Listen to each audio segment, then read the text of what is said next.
സംസ്ഥാനത്തുണ്ടായ പ്രളയത്തിന് കാരണം ഡാമുകൾ തുറന്നുവിട്ടതാണെന്ന അമിക്കസ് ക്യൂറി റിപ്പോർട്ട് തള്ളി മുഖ്യമന്ത്രി പിണറായി വിജയൻ. തെരഞ്ഞെടുപ്പ് അടുത്തു നിൽക്കെ സർക്കാരിനെതിരെ ജനവികാരം തിരിച്ചുവിടാനുള്ള നീക്കമാണ് നടക്കുന്നത്. റിപ്പോർട്ട് തയ്യാറാക്കിയപ്പോൾ സർക്കാരിനോട് അമിക്കസ് ക്യൂറി അഭിപ്രായം തേടിയിരുന്നില്ലെന്നും മുഖ്യമന്ത്രി പറഞ്ഞു. അണക്കെട്ടുകൾ ഒന്നിച്ചു തുറന്നുവിട്ടത് പ്രളയം വഷളാക്കിയെന്നായിരുന്നു അമിക്കസ് ക്യൂറിയുടെ റിപ്പോർട്ടിൽ ചൂണ്ടിക്കാട്ടിയിരുന്നത്. തെരഞ്ഞെടുപ്പ് അടുത്ത് നിൽക്കെ റിപ്പോർട്ട് പുറത്തുവന്നത് സർക്കാരിനെ പ്രതിരോധത്തിലാക്കിയ സാഹചര്യത്തിൽ മറുപടിയുമായി മുഖ്യമന്ത്രി തന്നെ രംഗത്തെത്തി. റിപ്പോർട്ട് മുഖ്യമന്ത്രി തള്ളിയെന്ന് മാത്രമല്ല, നിശിതമായി വിമർശിക്കുകയും ചെയ്തു. മുന്നറിയിപ്പില്ലാതെ ഡാം തുറന്നുവിട്ടെന്ന അമിക്കസ് ക്യൂറി വാദം യുക്തിക്ക് നിരക്കുന്നതല്ലെന്ന് മുഖ്യമന്ത്രി പറഞ്ഞു.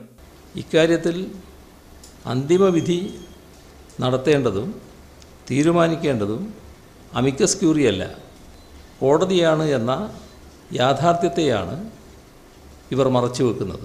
അമിക്കസ് ക്യൂറിയുടെ റിപ്പോർട്ട് ചർച്ചയാകേണ്ട വിഷയം പോലുമല്ലെന്നായിരുന്നു മുഖ്യമന്ത്രിയുടെ പ്രതികരണം. അമിക്കസ് ക്യൂറി കോടതിയെ സഹായിക്കാനുള്ള ഒരു സംവിധാനം മാത്രമാണ്. റിപ്പോർട്ട് തള്ളാനോ കൊള്ളാനോ കോടതിക്ക് സാധിക്കുമെന്നും ഇത് സംബന്ധിച്ച വാർത്തകൾ കോടതിയെ അപമാനിക്കുന്നത് തുല്യമാണെന്നും മുഖ്യമന്ത്രി പറഞ്ഞു.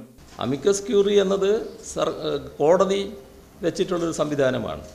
കോടതി അത് സ്വീകരിക്കുകയും ചെയ്യാം, തള്ളുകയും ചെയ്യാം. അത് കോടതിയുടെ കാര്യമാണ്. റിപ്പോർട്ട് തയ്യാറാക്കുന്ന സമയത്ത് സർക്കാരിനോട് ഒന്നും ചോദിച്ചിരുന്നില്ലെന്നും മുഖ്യമന്ത്രി പറഞ്ഞു. അതേസമയം അമിക്കസ് ക്യൂറിയുടെ റിപ്പോർട്ട് തിരഞ്ഞെടുപ്പ് വിഷയമാക്കി ഉന്നയിക്കാൻ തന്നെയാണ് പ്രതിപക്ഷ തീരുമാനം. മീഡിയ 1 കൊല്ലം.